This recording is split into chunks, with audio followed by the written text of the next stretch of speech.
Prior to filming, I did go ahead and cover my eyebrows using Pros-aide cream. I got them as flat as I could. I will have a video linked below if you want to see how I do it, and I'll also link it in the info cards. Now we're going to move on to applying a witch nose prosthetic, and this one is from Rubberwear, which if you're interested, it's getrubberwear.com. They sell small prosthetics, and basically here is a little picture, and this is the small witch nose, and it looks like this. Now when you're applying a prosthetic to yourself, you want to fit it to your face to make sure it's gonna sit nicely and the edges are gonna blend down into your skin. So this one looks like it's gonna do fairly well on my nose. The nostril doesn't, match up, but that's okay. Now we're getting into nasal land. You can apply a little thin layer of powder around the edges of the prosthetic. That way you're gonna know where to apply your adhesive. The adhesive I'm using today is Pros-aide. It's a medical grade adhesive. And I'm just going to apply a very thin coat to that area that I've mapped out previously. And I'm gonna let this Pros-aide dry for a minute or two. You'll know it's dry because it turns clear on the skin. The glue is dry and ready to go, so now it's time to place the prosthetic down onto the glue. I like to spread it out a little bit and line it up with that top powder line. And just lightly kind of roll the prosthetic down onto my nose. What I've done to help customize this to my face is I ripped these little parts away from the center part. So I've opened up the nostril, that way I can adjust them to fit to my actual nose anatomy. Now I'm just gonna Pros-aide those little flaps down. There are some thicker edges where I've had to customize the nose, so I'm gonna fill those in using a little Pros-aide cream and a spatula, just so there's not like a lip between the prosthetic and my skin. While I'm waiting for that Pros-aide cream to dry underneath my nose, I'm going to apply a mixture of 50% spirit gum and 50% alcohol using a tiny Q-tip. And I'm going to apply this to the very edges of the foam latex. And this is a Dick Smith technique, and it just really melts the edges down. When everything's dry, you want to go ahead and powder.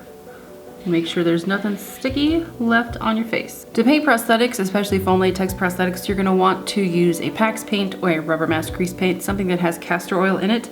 Otherwise the latex will soak up the color and it will appear chalky. So I'm using a white Pax Paint to paint my nose.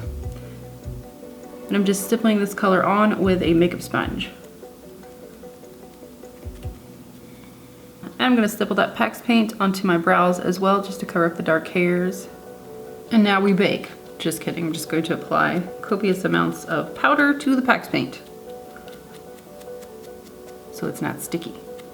For the rest of my skin, I'm gonna be using Supracolor from Kryolan. And I like to get my little spatula and scrape some out and put it on my hand to warm it up a bit. And I'm just gonna use a makeup sponge to apply that to the skin.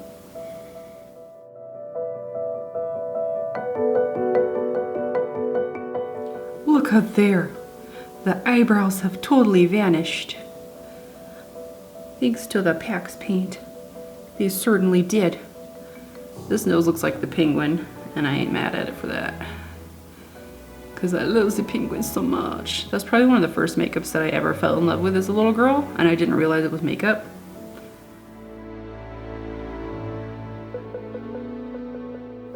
Again, you guessed it, it's time for powder. And really press it down into the skin. This is called beating your face, because you're literally beating your face. That sound though, like some ASMR stuff. I'm sure you guys have all seen the meme that's going around, which is the contouring instead of the conjuring. So I'm going to contour my face using Taupe blush from NYX and an egg-shaped brush that you couldn't see because it's in the dark. I'm just going to contour certain areas of my face, especially like under the cheekbones. And I am looking at a reference picture of the makeup. If you want to check that out, it's on the makeup artist from the film's Instagram, which I will link below. Her name is Eleanor. And all the team that worked on The Conjuring 2 did an amazing job, I have to say.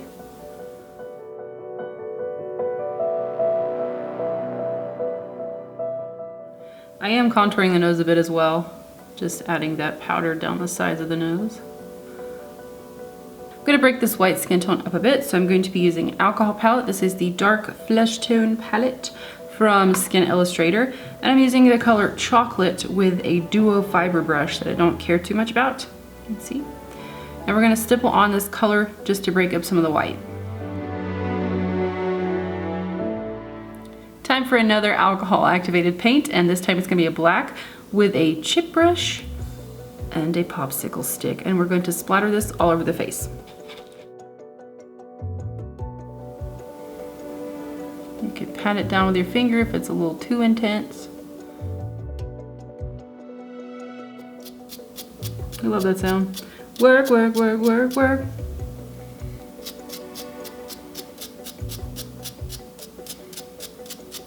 Gonna splatter on a bit of white as well to help break up the skin tone.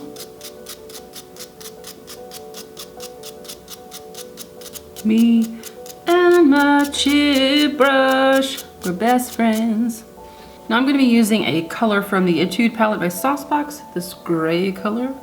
I love this palette, I use it all the time. But I'm going to start really defining the nose. I've done it on this side a little bit. And I'm just going to start by running the shadow kind of down the contours of the nose. I'm going to start building out my eye socket. Her eye sockets are very rounded. I'm going to start building that shadow underneath the eye as well. Just really giving myself a guideline as to where I'm going to apply the darker black. With a black aqua cream from Make Forever, I'm just going to go ahead and fill in my eyelids, kind of this general rounded shape of the eye socket. Under the eye, I'm using that same aqua cream. I'm going to bring down your dark circle a little bit.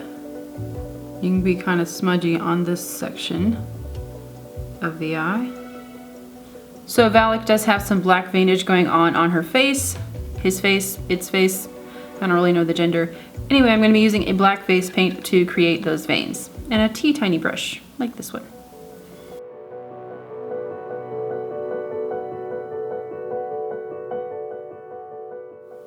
And she also has some crow's feet, which I will replicate with the black face paint again.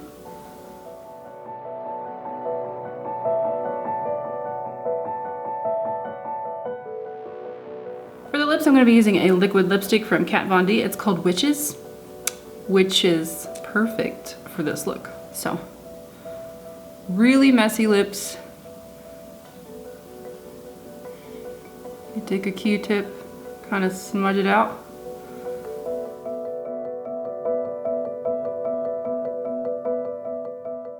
Also going to dot around the lips using a black face paint. Popped in these contacts from camoeyes.com. They are the Mad Hatter contacts. Now I'm going to black out my waterline with a black pencil. This is the Make Forever Aqua Pencil in M10. I don't know why I'm doing my head like that, but.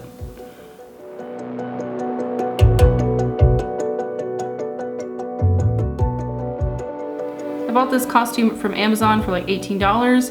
And if you want to color your teeth with tooth paint, go ahead. I'm actually going to use black cake icing and squirt it in my mouth and just get it all over my teeth because why not? It's really nice. Ugh, a face only a mother could love. Alright guys, that's gonna wrap up this VALAK tutorial, the evil nun from The Conjuring 2. Hope you guys enjoyed it as much as I enjoyed making it, because honestly, this was a lot of fun. It's always a lot of fun to play dress up. Anyway, if you did enjoy this video, please subscribe to my channel. There's a subscribe button on your screen somewhere. And also make sure to give this video a thumbs up, which helps me out, so hit that thumbs up button. Otherwise, thank you all so much for watching. Take care, and I'll see you soon.